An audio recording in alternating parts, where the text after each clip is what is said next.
கிறிஸ்துவுக்குள் பிரியமான செல்ல குழந்தைகளுக்கு அன்பின் நல்வாழ்த்துக்கள். இன்று மே மாதம் 25ஆம் நாள்.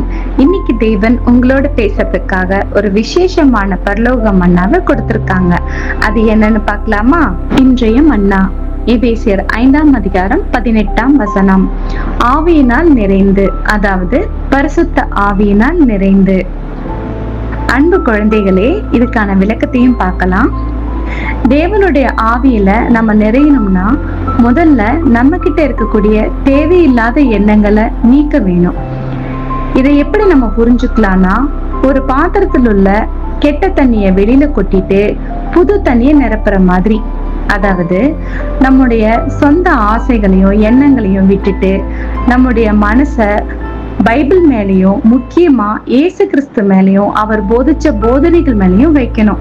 நாம எப்போதுமே தேவனை பத்தின சிந்தனையிலும் ஜெபத்திலையும் இருக்கும்போது நம்முடைய மனசுல உலக பிரகாரமான காரியங்களுக்கு இடமே இருக்காது.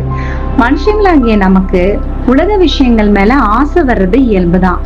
ஆனா அது எல்லாமே நம்மள கிறிஸ்து மாதிரி மாத்துறதுக்கு உதவியே செய்யாது.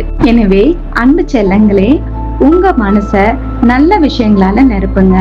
ஒவ்வொரு நாளும் இயேசுவை பத்தியே யோசிங்க, அவரிடம் பேசுங்க. இப்படி செய்யும் போது தேவன் அவருடைய பரிசுத்த ஆவியினால உங்களுடைய இருதயத்தை நிரப்புவாரு. அப்போது நீங்க இயேசுவை போலவே அன்புள்ள பிள்ளைகளாக வளர முடியும்.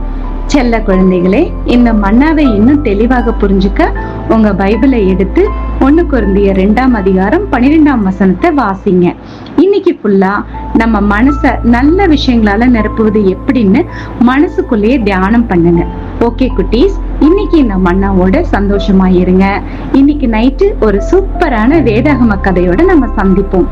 எப்பவுமே தேவனுக்கும் கிறிஸ்துவுக்கும் பிடிச்ச சமத்து பிள்ளைகளா இருங்க. பை.